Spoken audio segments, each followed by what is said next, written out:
Australia and New Zealand entered the 20th century with great optimism. Still recovering from the severe financial crisis of the 1890s, Australia became a nation in 1901 when its colonies united into a federation. New Zealand declined to join the federation and became a dominion within the British Empire in 1907. While there were class divides between rich and poor, although not to the same extent as British society, there was one activity that united all Australians: their own brand of football. Every week during winter, thousands of men and women flocked to their local footy grounds to cheer on their team. Football players embodied the ideal Australian man, the laconic, heroic bushman immortalised in the writings of popular journalists Henry Lawson and Banjo Patterson. In the years leading up to the First World War, both Australia and New Zealand were still finding their identity as nations separate from the mother country.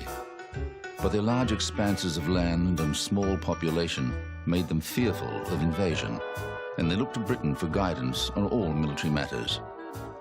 New Zealand was the first country to send troops to South Africa to fight with Britain during the Boer War. Australia also sent 16,000 men to the conflict to pledge its allegiance to the ideals of empire. New Zealand's economy was entwined with Britain's fortunes, as the mother country bought almost all its sheep products, a trade that ensured New Zealand's prosperity.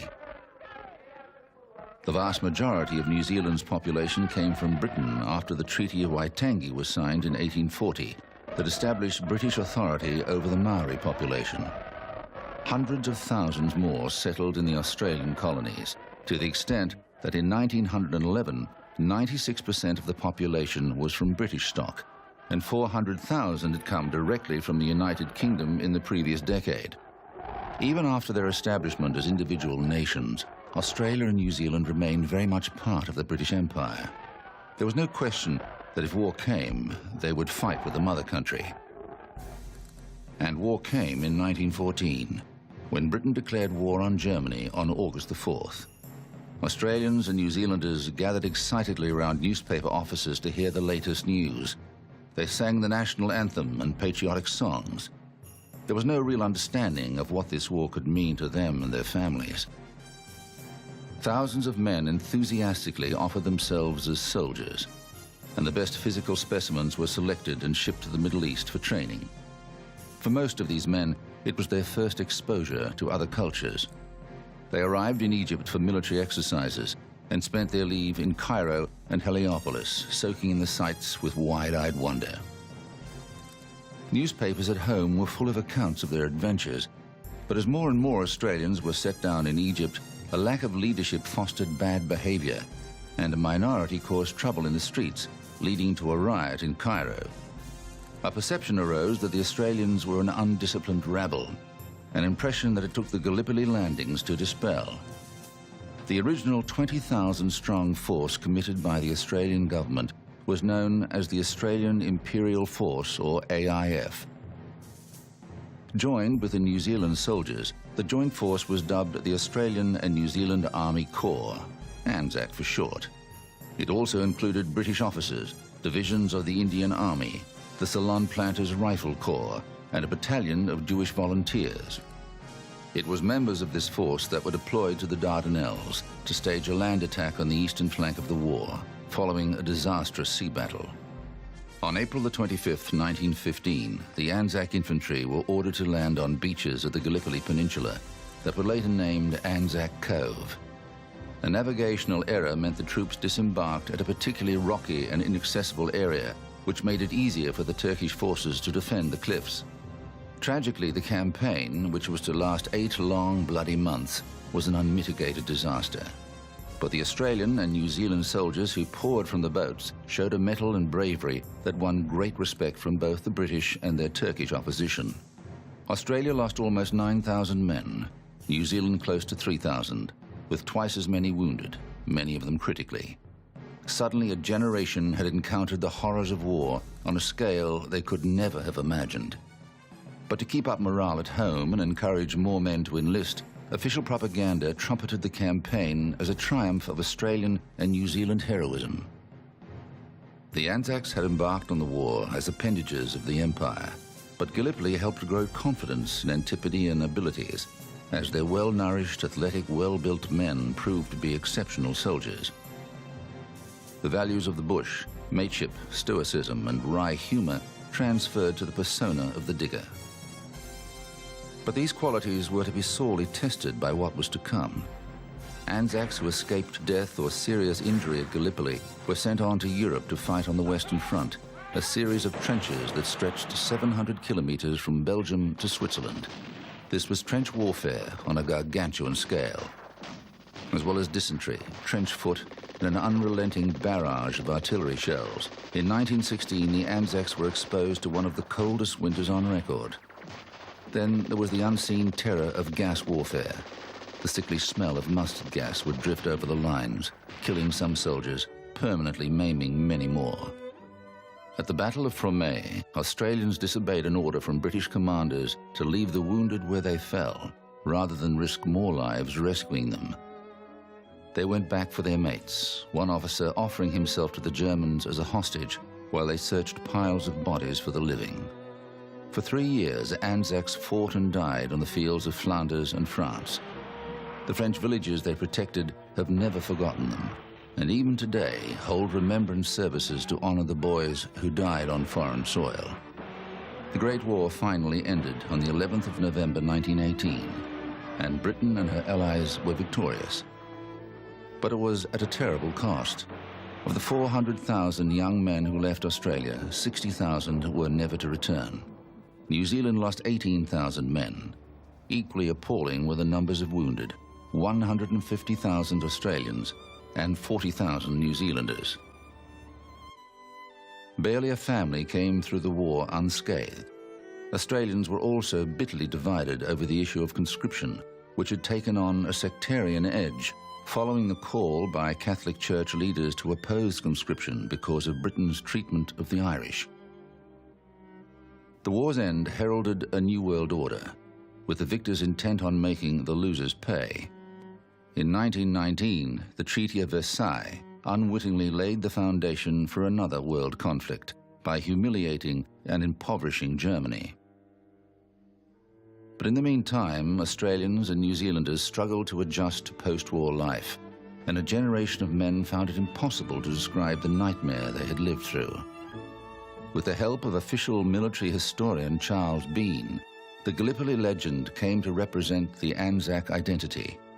Before the war, Australia and New Zealand were only tentative countries. By acquitting themselves with gallantry, the ANZACs had made their nations proud.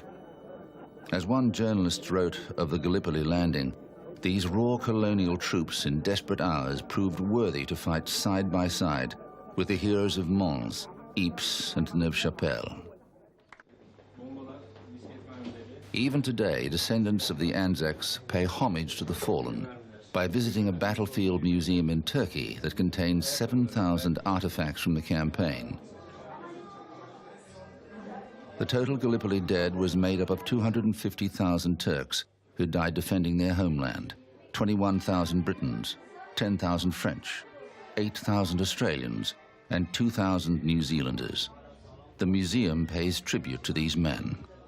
I think there's some special emotional bond that I see every ANZAC Day, that I see when Australians visit and when I talk to them.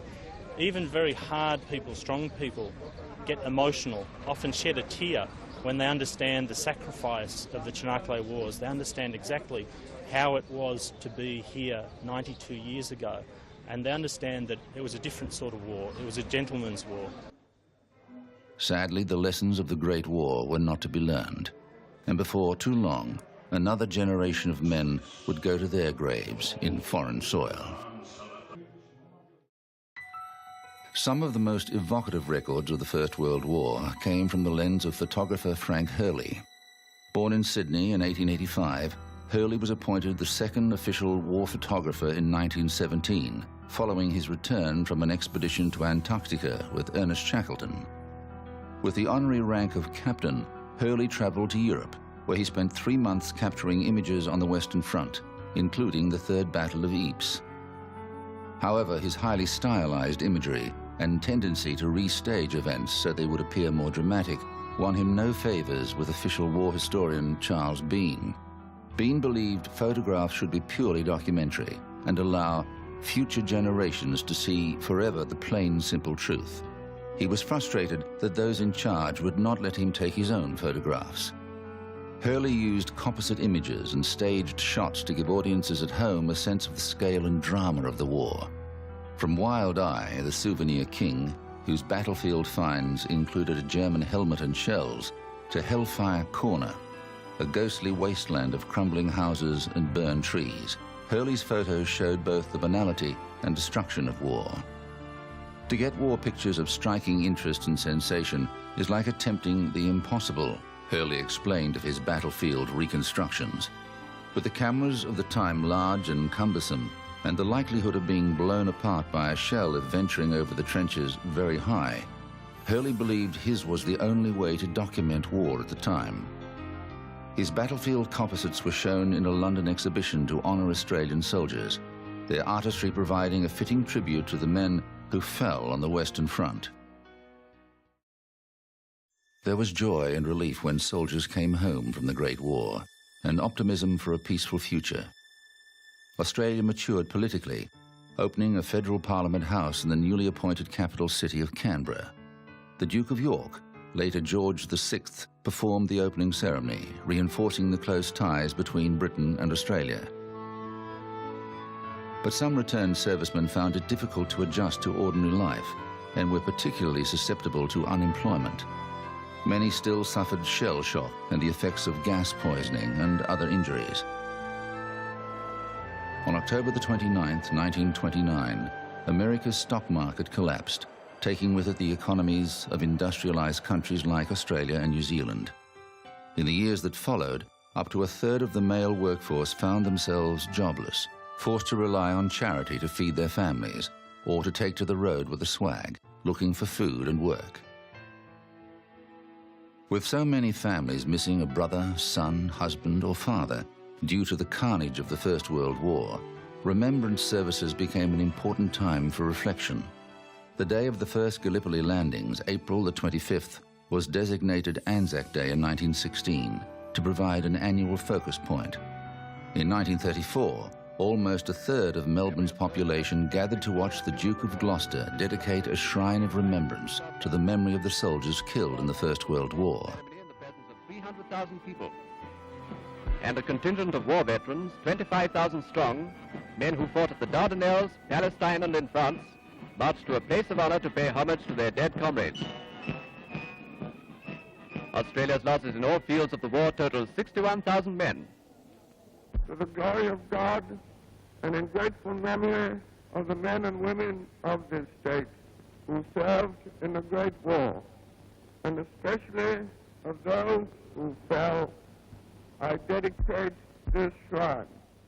There was such strong public support for the shrine that 160,000 of the £250,000 cost of construction was raised from public contributions.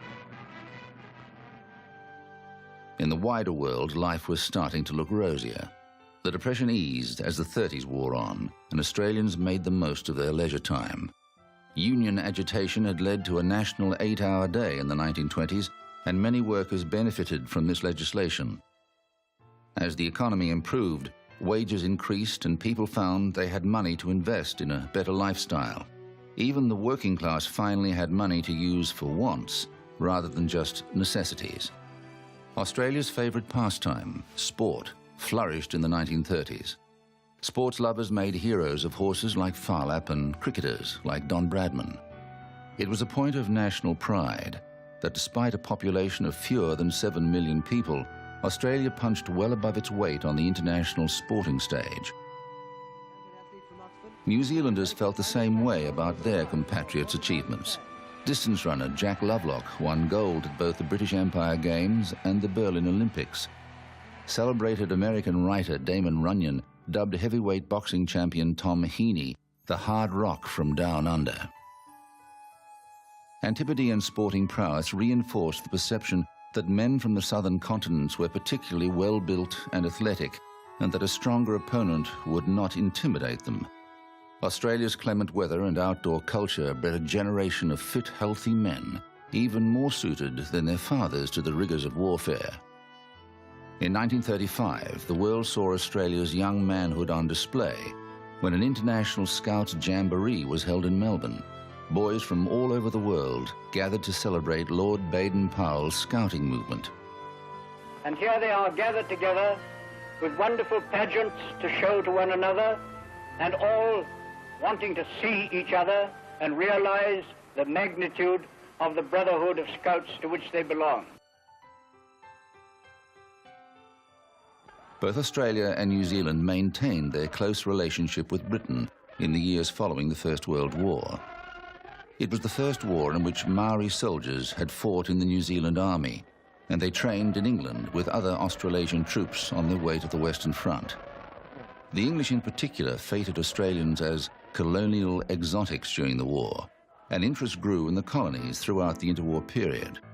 In 1938, the British Empire Games were held in Sydney to coincide with the 150th anniversary of British settlement. It was a time for Australians and New Zealanders to cheer on their star athletes, at the same time as acknowledging their origin and the ties that bound them to Britain. Celebrations also included a reminder to the world of the military might that made up the empire. Celebrations of Australia's 150th birthday under the Union Jack continue, and their rejoicings take on a diversity of forms. In Centennial Park, the Governor-General taking the salute, a mass parade of soldiers, sailors, marines, aeroplanes and tanks. As clouds of war gathered towards the end of the decade, Australian Prime Minister Joe Lyons travelled by boat to England to attend the Imperial Conference. It was an important statement to the world that Australia would stand by the mother country, no matter what prevailed in coming years. World War I saw aeroplanes used as weapons of war on a large scale for the first time. Fighter planes engaged in aerial combat became a familiar sight over the fields of France and Belgium. Formed in 1912, the Australian Flying Corps sent aircraft and pilots to the Middle East and Europe, where they saw action in Egypt, Palestine and the Western Front. More than 2,500 troops served in the Corps, which was renamed the Royal Australian Air Force in 1921. Aviation took off in the 1920s and 30s, and many of the intrepid pilots who sustained the industry were former war heroes who inspired others to take to the skies. Among them was a young New Zealander, Jean Batten, who became a pilot after encouragement from war veteran Charles Kingsford Smith. Queensland-born Bert Hinkler was another adventurer who honed his flying skills in combat. He joined the Royal Naval Air Service as an observer gunner, returning home with the Distinguished Service Medal. He's best known for making the first solo flight from England to Australia in 1928 and the first solo flight across the Atlantic in 1931. Tragically, Hinkler was killed in a flying accident just 2 years later. The Smith brothers also served during the war, Ross in the Flying Corps and Keith in the Royal Air Force. Ross received the Military Cross twice and the Distinguished Flying Cross 3 times. The Fearless brothers teamed up with Jim Bennett and Wally Shears in 1919 to make the first flight from England to Australia. It was a perilous journey that took 28 days and covered 11,340 miles.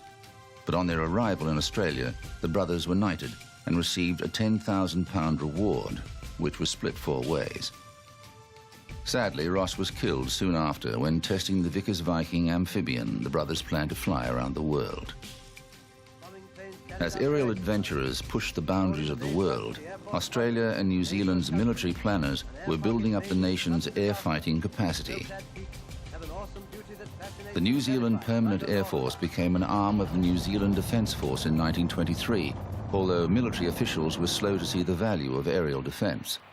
It was not until the mid-1930s that the Air Force acquired significant numbers of military aircraft and was renamed the Royal New Zealand Air Force. Like other dominions, Australia received 100 surplus military planes from Britain at the end of the war, which served as the basis for its post-war air force. Like New Zealand, the fleet was upgraded in the 30s and included fighters and bombers, such as the Hawker Demon and the Westland Wapiti. The flight of these bombers over Sydney is a demonstration of the preparedness and efficiency of this branch of the forces of the British Empire. This is the Empire's might. Every link in the chain is strong and true.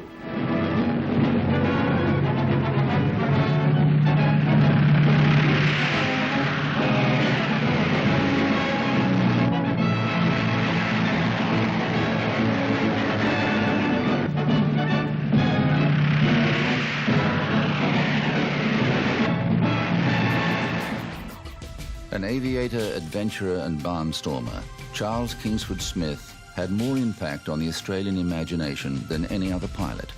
Kingsford Smith took up flying during the war, where he was awarded the Military Cross for his combat with the Royal Flying Corps. After the war, he worked as a barnstormer and an airline pilot before embarking on a career as a record breaker. In 1928, Smithy, as he was affectionately known, co-pilot Charles Ohm, and navigator and engineer James Warner and Harry Lyon left San Francisco's Oakland Airport en route to Australia. The first stage of the flight was a 2,400-mile journey to Hawaii, which took 27 hours and 25 minutes. The next leg was a 3,100-mile flight to Fiji, which they flew in 34 hours and 30 minutes.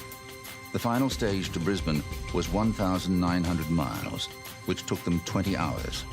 A crowd of 25,000 people was waiting to greet them at Eagle Farm Airport when they arrived on the 9th of June on the first flight to cross the Pacific.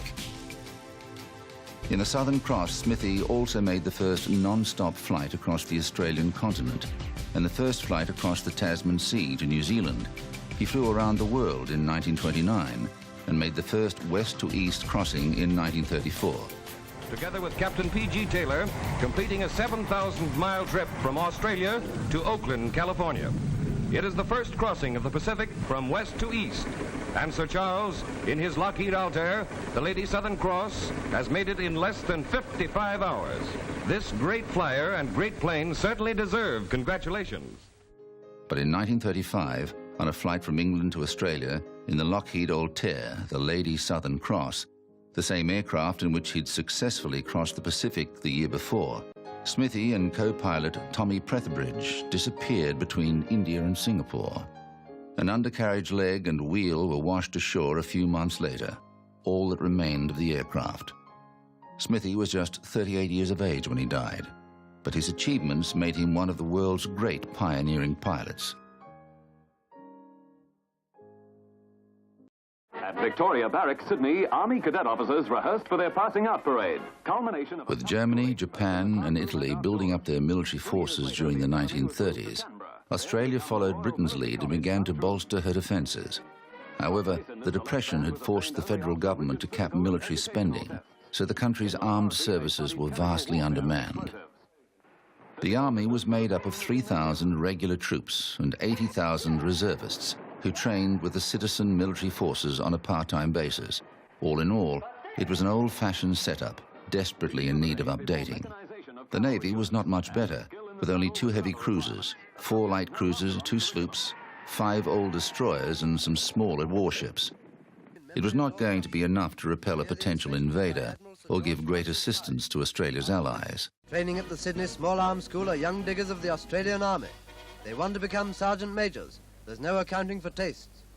After a gas mask drill in real tear gas, there's training with the newest types of rifle grenade and trench mortar, the most effective weapon against a machine gun. New Zealand's military resources were even more limited.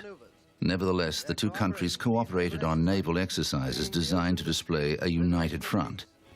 The Pacific Ocean has seen no warfare for 30 years.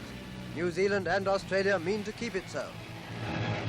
Newsreel footage of coastal defence manoeuvres fired salvos in the propaganda war and helped Australians and New Zealanders feel more secure, as it became more likely that they would be going to war.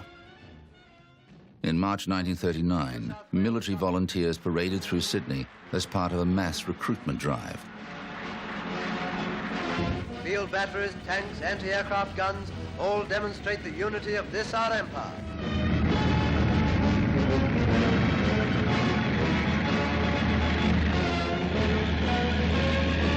The march was made to attract recruits, and here they are. Young blood of Britain overseas gives proof to those who need it that this empire in its strength will maintain peace. Some Australians joined the ARP, or Air Raid Precautions Unit, where they learned drills and prepared for air attack. Fortunately, they never had the opportunity to put their knowledge into practice. However, in January 1939, the state of Victoria did come under attack from bushfire.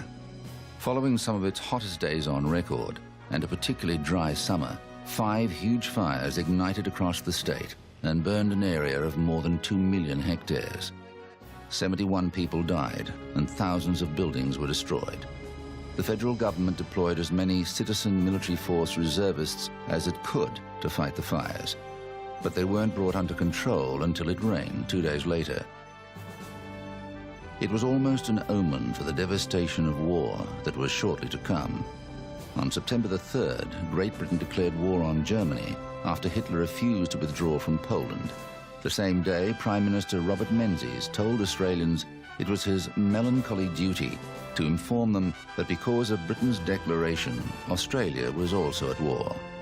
New Zealand was equally prompt, with Prime Minister Michael Savage saying that where Britain goes, we go. The first boatload of Australian troops left for overseas service in March 1940. Farewell to the homeland. Thousands more Australians of the 2nd Australian Imperial Force wave goodbye to the land that bore them as they set sail for the world of trouble. From the depths of their vast continent, they have rallied to embark upon a new life. Many have never seen the sea before, but all have the spirit of adventure. They face the future with the confidence of their fathers. The federal government introduced conscription for home defence service, but only took volunteers for the 2nd Australian Imperial Force. After the first rush of enlistments, the army struggled to find enough soldiers and was only able to form one division in the first few months of the war. It wasn't until the fall of France in May 1940 that Australian men signed up in big numbers, enabling the formation of a further 3 infantry divisions.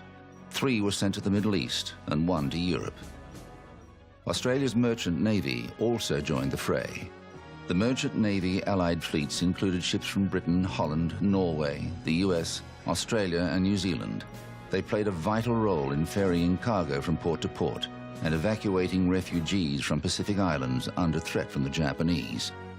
The Australian troops were put under the command of Lieutenant General Thomas Blamey for the duration of the war. In the early years, the biggest problems were lack of equipment and lack of trained instructors. The focus was on conventional warfare, and it wasn't until 1942 that the Australian Army adopted a doctrine for jungle warfare.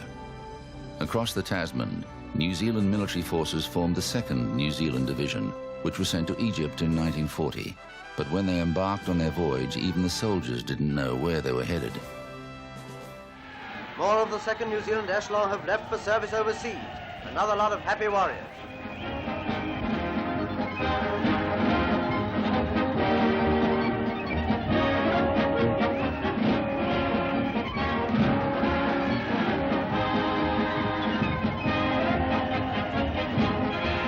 We don't know where they're going. We wouldn't tell anyone if we did.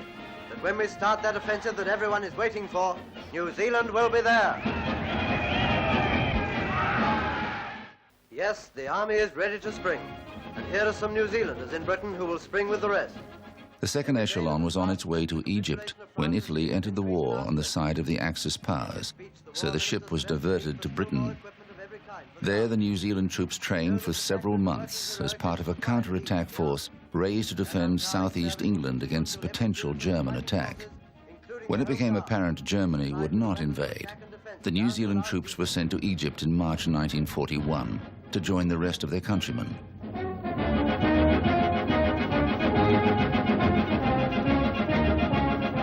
These pictures are sufficient to show once again the spirit and efficiency of New Zealand.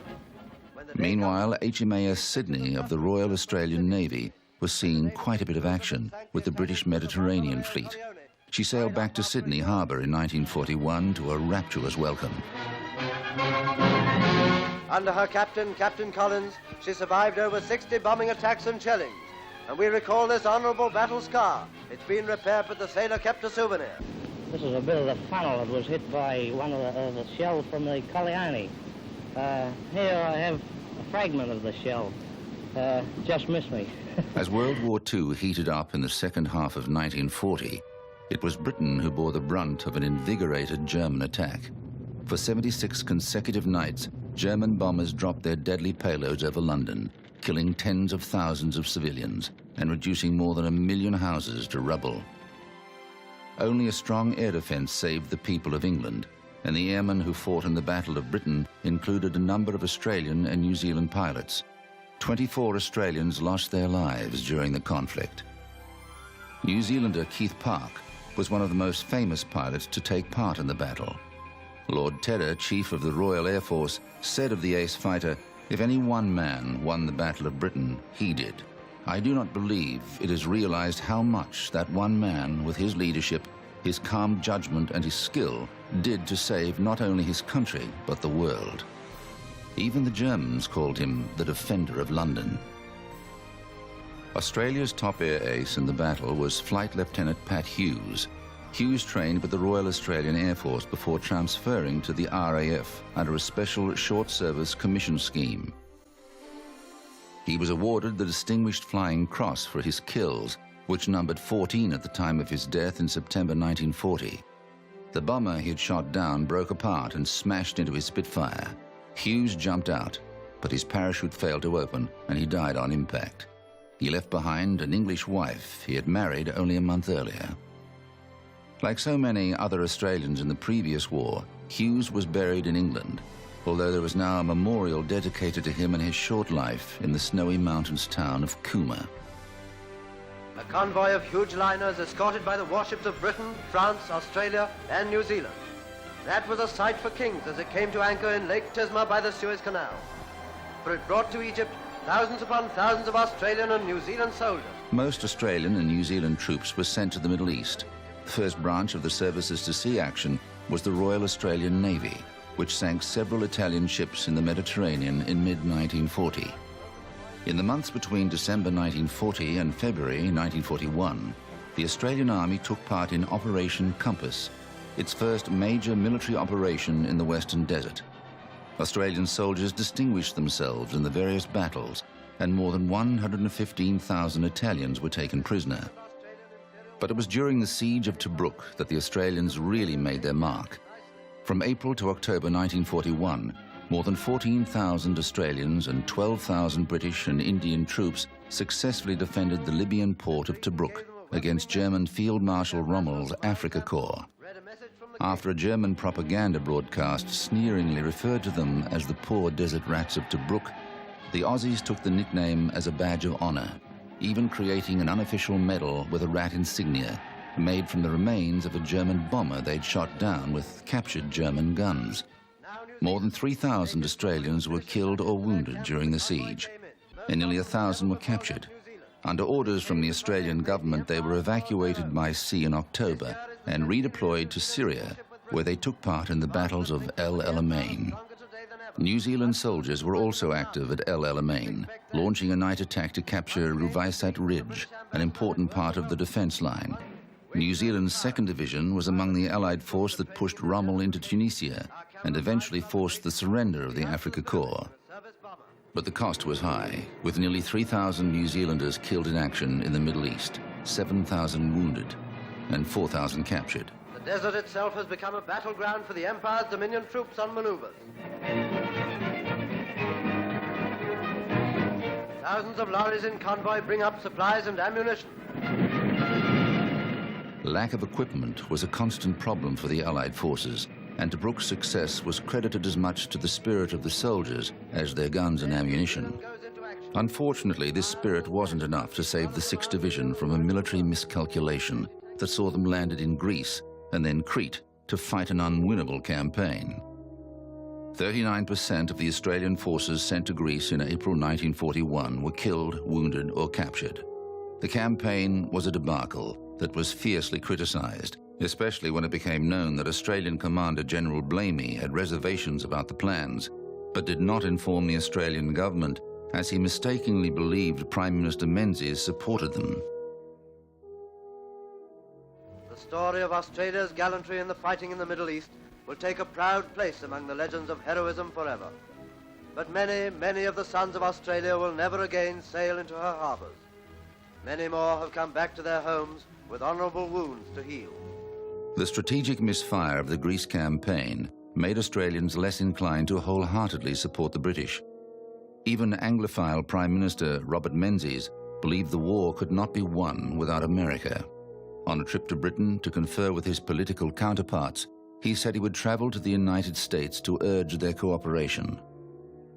And when I go to America, as I'm proposing to go, I shall take the opportunity of saying something to them about what I've seen here and what I've thought here and also take the opportunity of saying to them, frankly, and in the friendliest manner in the world,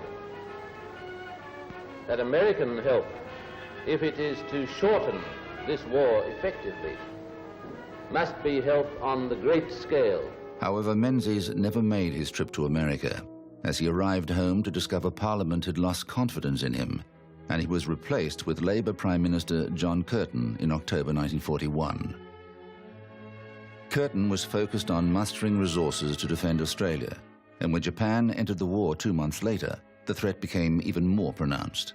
The fall of Singapore exposed Australia to great danger, and for the first time, an Australian leader stepped away from Britain's shadow and announced his own defence policy. "We refuse to accept the dictum that the Pacific struggle must be treated as a subordinate segment of the general conflict," Curtin told the world. The Australian government regards the Pacific struggle as primarily one in which the United States and Australia must have the fullest say in the direction of the democracy's fighting plan. Without any inhibitions of any kind, I make it clear that Australia looks to America, free of any pangs as to our traditional links or kinship with the United Kingdom. Brought into the war by the bombing of Pearl Harbor, the Americans lost no time sending soldiers to every corner of the globe that was under threat from the Axis powers. We have our men all through the Pacific, in Burma, India, and in China. Recently, they struck at Tokyo. They have wintered in Greenland and in Iceland. They are landing in Ireland and in England, and they will land in France. The headquarters of the Southwest Pacific area was set up in Australia under the command of American General Douglas MacArthur. For the first time in its history, Australia was under direct military threat. On the morning of February the 19th, 1942, Darwin awoke to the sound of bombing and gunshots when the Japanese launched a surprise air raid on the port city. The main targets were the 46 ships crammed into Darwin Harbour. The aim was to severely damage the military infrastructure built by the Allies to fight the war in the Pacific. With few air defences and only a handful of fighter aircraft at their disposal, the Allies could do little to repel the attack. Around 250 people were killed, 23 aircraft were lost, 10 ships destroyed, and another 25 were damaged. It was only the first of a series of raids that would continue to plague the northern city until November 1943, leading to the deaths of more than 900 people. Australian civilians in the southern states were kept in the dark about the scale of damage inflicted by the Japanese, in case morale was damaged. It wasn't until after the war that the true story came out. Although Australians were unaware of how savage the attack on Darwin had been, they knew they were lucky to have the Americans on their side. Only the United States had the manpower and resources to match the Axis advance. Australia did not have a fighting force big enough to defend its country, and the fall of Singapore made it obvious that Britain would not be coming to its aid. While post-war research revealed that Japan never intended to invade Australia, its strategy involved occupying key Pacific islands to isolate Australia from its allies. This is Sydney Harbour, the scene of a raid not by bombers, but by Japanese submarines which crept in during the night for a surprise attack. But the surprise didn't come off. The powerful defences were on the alert. On the 31st of May 1942, 3 Japanese midget subs crept into Sydney Harbour in an attempt to sink American heavy cruiser, the USS Chicago, and caused panic among Australians. We have an eyewitness account from a Sydney journalist, George Godfrey. The sub was met by a hail of light and heavy caliber shells from the guns. She appeared to be hit heavily and disappeared almost immediately. It appeared that Australia was under threat from every direction, but General MacArthur refused to be cowed. The Americans struck up a good relationship with Prime Minister Curtin and used all the resources at his disposal to halt the Japanese advance. General Marshall appointed Americans Lieutenant General George Brett as commander of the Allied Air Forces and Vice Admiral Herbert Leary as the naval commander. But he saw the value of having an Australian in charge of the Allied land forces and gave the job to General Thomas Blamey. The Japanese attacks on their soil left Australians feeling vulnerable and apprehensive. More and more troops were seconded to the Pacific Front to take up the fight and repulse the enemy. But the war they encountered was more horrific than anything they could have ever imagined. Many of the soldiers' war experience came from the hot desert sands of the Middle East. The wet, humid jungles of the Pacific Islands were an alien terrain, requiring completely new tactics.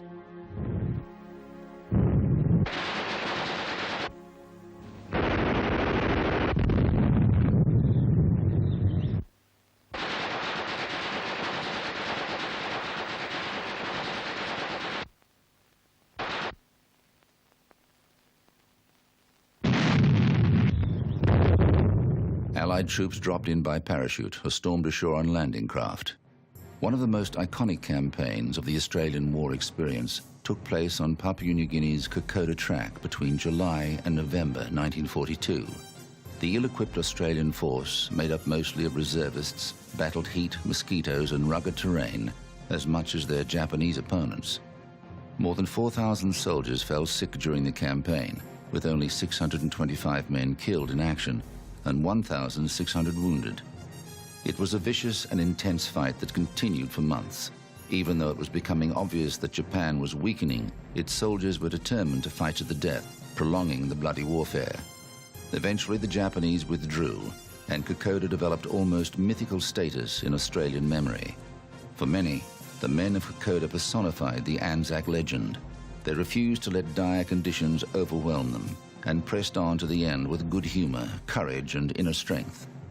Many sick and injured had to be carried by stretcher along the perilous mountain track, and today hundreds of people walk the Kokoda Track every year to commemorate the bravery of their forefathers. Another vital campaign was the Battle of Milne Bay in New Guinea.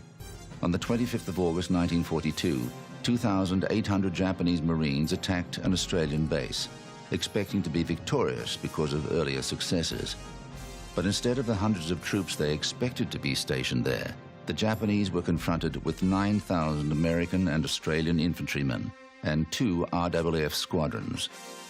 More than 750 Japanese Marines were killed, and hundreds more fled to the jungle, where they later died. It was the first Allied land victory over the Japanese and a huge confidence boost for the Australian and American armies. Thanks to the Australian-led action, there was now proof that the Japanese were not invincible. The Allied troops were making progress in the war against Japan, but it was a slow and tortuous progress. The local people of the islands were drawn into the conflict, with many people in the Solomon Islands, East Timor and New Guinea losing their lives in support of the Allied war effort. For the final years of the war, Australian forces went on the offensive to tackle determined Japanese fighters from bases stationed on the Papuan Islands.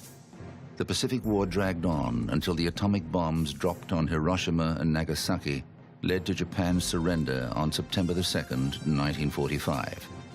Finally, the war was over, and Australia and New Zealand overseas forces could come home and rebuild their lives. Sadly, more than 40,000 men and women weren't coming home to Australia, while nearly 12,000 New Zealanders had lost their lives during the conflict. A member of the citizen military forces and an engineer and teacher by profession, Captain John Tate Duncan was typical of the officers commissioned in the newly formed 6th Division of the 2nd AIF. When war broke out, Duncan was sent to Puckapunyal for training, away from Nell, his wife of 18 months, and their newly built house in Camberwell. Neither of them had any idea it would be 6 long years before he came home to live a normal life again. Duncan was in the first wave of soldiers who traveled on the troopship Dunera to Egypt. Training took place in Palestine, but there was still time to see the sights. Like most of his fellow soldiers, it was Duncan's first overseas trip, and he made the most of it, visiting the pyramids and other antiquities.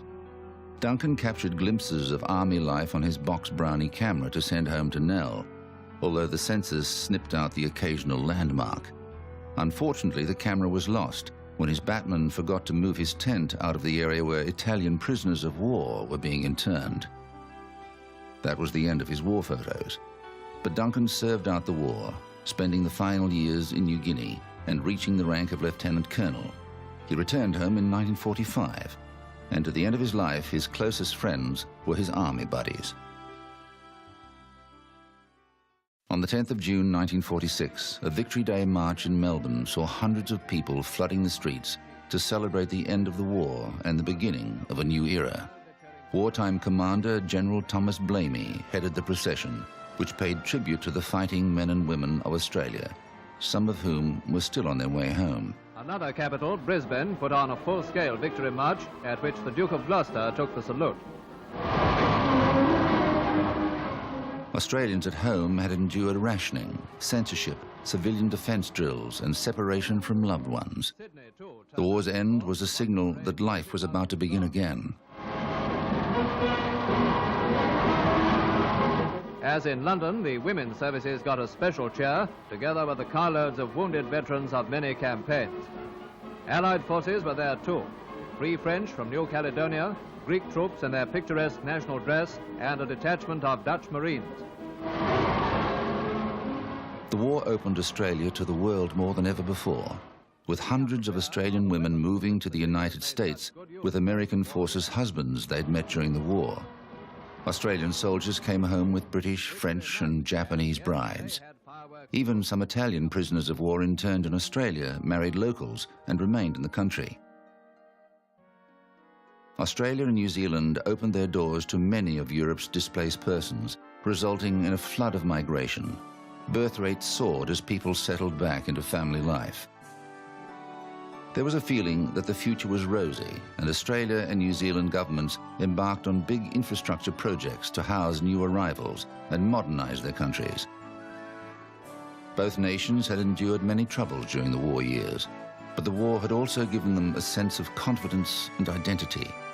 The ANZAC forces had fought in some of the most decisive battles of the war and overcome a foe that had felt almost unstoppable. However, the way the war had ended left a cloud over the world. The bombs of Hiroshima and Nagasaki ushered in the atomic age, and an ever-present fear of nuclear confrontation between the United States and the Soviet Union. With Britain's empire crumbling, Australia and New Zealand looked to the United States to be their key defence ally, and that entailed some serious sacrifices. The toughest of these sacrifices was the Vietnam War, a bloody and ultimately pointless conflict. Despite not being under threat from communists in Southeast Asia, Australia and New Zealand sent troops to Vietnam to demonstrate their loyalty to the American alliance. The war became a damaging and divisive issue at home. Unlike World War II, where the sense of threat was palpable, and Australia was fighting an obvious aggressor, in Vietnam, the Allies were the aggressors, using questionable methods to fight a tiny but indomitable opponent. Instead of being greeted as heroes, Vietnam veterans were shunned by a public confused about the aims and outcomes of a war of expedience. It took a generation for the wounds to heal, and Vietnam soldiers to be embraced as fully fledged ANZACs.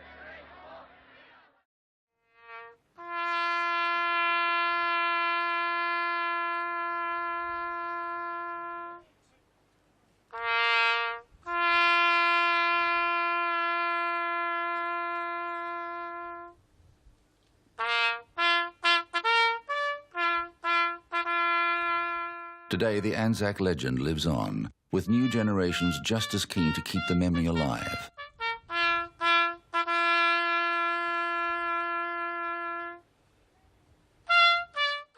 And it was from the wharf at North Beach at 5:10 p.m. on the 20th of December that the last ANZAC, the commander of the rear party, Colonel Patton, a Sydney-sider, left Gallipoli.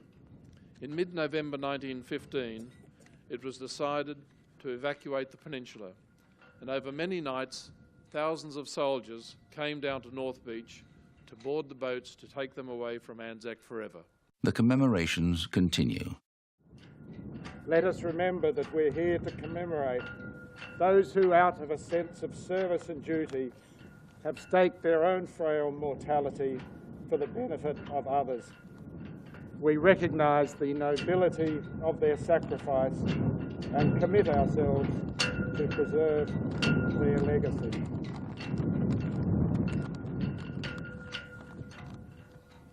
As the light here grows, and another Anzac Day comes upon us. We turn to those in the shadows. We thank you. We will never forget you. The faces of the people who have travelled to Turkey to remember the fallen shows us that the Anzac legacy will never die.